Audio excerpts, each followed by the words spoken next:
திருவிளையாடல் படத்தில் நடிகர் நாகேஷ் புலம்பியபடி தற்போது அமெரிக்க அதிபர் ட்ரம்பும் புலம்பி வருகிறார். அதற்கான காரணம் என்னவென்று பார்ப்போம். பஹல்காம் பயங்கரவாத தாக்குதலை தொடர்ந்து ஆபரேஷன் சிந்தூர் என்ற பெயரில் பாகிஸ்தானுக்கு எதிராக இந்தியா எடுத்த நடவடிக்கையில் 100க்கும் மேற்பட்ட பயங்கரவாதிகள் கொல்லப்பட்டனர்.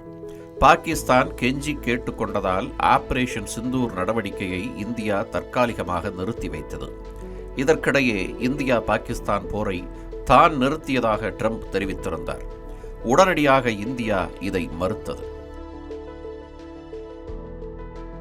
சில நாட்களுக்கு முன் அதிபர் ட்ரம்புடன் தொலைபேசியில் உரையாடலின் போதும் போரை நிறுத்தும்படி பாகிஸ்தான் வைத்த கோரிக்கையை ஏற்று ஆபரேஷன் சிந்தூரின் இராணுவ நடவடிக்கை நிறுத்தப்பட்டதாக பிரதமர் மோடி தெளிவுபடுத்தியிருந்தார். மேலும் எந்த நாட்டின் மத்தியஸ்தத்தையும் இந்தியா ஏற்றுக்கொள்ளாது என்றும் பிரதமர் மோடி உறுதிப்படுத்தியிருந்தார். இந்தியா தொடர்ந்து மறுத்து வந்தாலும் போர் முடிவுக்கு வர ட்ரம்பே காரணம் என்று பாகிஸ்தான் தொடர்ந்து கூறி வருகிறது. இதன் மூலம் அமெரிக்காவுடன் நெருங்கிய நட்பை ஏற்படுத்திக் கொண்டு அமெரிக்காவின் ஆதரவுடன் காஷ்மீர் விவகாரத்தில் தங்களுக்கு சாதகமான முடிவை காண பாகிஸ்தான் முயற்சி செய்து வருகிறது. இதன் தொடர்ச்சியாக அமெரிக்க அதிபர் தரப்புக்கு அமைதிக்கான நோபல் பரிசு வழங்கப்பட வேண்டும் என்று வலியுறுத்திய பாகிஸ்தானின் இராணுவ தளபதி அசீம் முனீரை வெள்ளை மாளிகைக்கு அழைத்த ட்ரம்ப் அவருக்கு மதிய விருந்து அளித்து மகிழ்ந்தார்.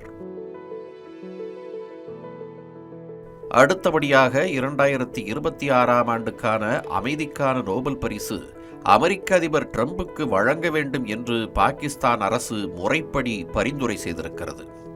இந்த சூழலில் பல நாடுகளுக்கு இடையே உருவான போர் பதற்றத்தை தணிக்க உதவிய தனக்கு அமைதிக்கான நோபல் பரிசு வழங்க மாட்டார்கள் என்று ட்ரம்ப் தன் ஆதங்கத்தை தனது சமூக ஊடக பக்கத்தில் வெளிப்படுத்தியிருக்கிறார். அமைதிக்கான நோபல் பரிசை 4-5 முறை தனக்கு தந்திருக்க வேண்டும் என்றும் ஆனால் தரமாட்டார்கள் என்றும் அழுத்தமாக கூறியுள்ள ட்ரம்ப் தாராளவாதிகளுக்குத்தான் நோபல் பரிசு தருவார்கள் என்றும் குற்றஞ்சாட்டியுள்ளார். அமெரிக்க வெளியுறவு செயலாளர் மார்கோ ரூபியோவுடன் சேர்ந்து காங்கோ ருவாண்டோ அரசுக்கு இடையே ஒரு அற்புதமான அமைதி ஒப்பந்தத்தை எட்டியுள்ளதாக கூறியுள்ள அமெரிக்க அதிபர் ட்ரம்ப் இதற்காக தனக்கு நோபல் பரிசு கிடைக்காது என்றும் தெரிவித்துள்ளார். இந்தியா, பாகிஸ்தான், செர்பியா, கொசோவா, எகிப்து, எத்தியோப்பியா நாடுகளுக்கு இடையே அமைதியை ஏற்படுத்தியதற்கு தமக்கு நோபல் பரிசு கிடைக்காது என்று குறிப்பிட்டுள்ள ட்ரம்ப் மத்திய கிழக்கில் அமைதியை நிலைநாட்டியதற்கும் தமக்கு நோபல் பரிசு கிடைக்காது என்று கூறியுள்ளார்.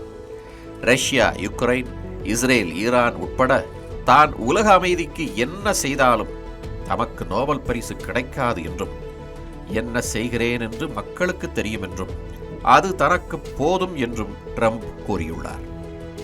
உலகத்தில் நாடுகளுக்கு இடையேயான மோதல்களை தீர்ப்பதற்கும் அமைதியை வளர்ப்பதற்கும் முயற்சி எடுத்தவர்களுக்கு ஆண்டுதோறும் அமைதிக்கான நோபல் பரிசு வழங்கப்படுகிறது.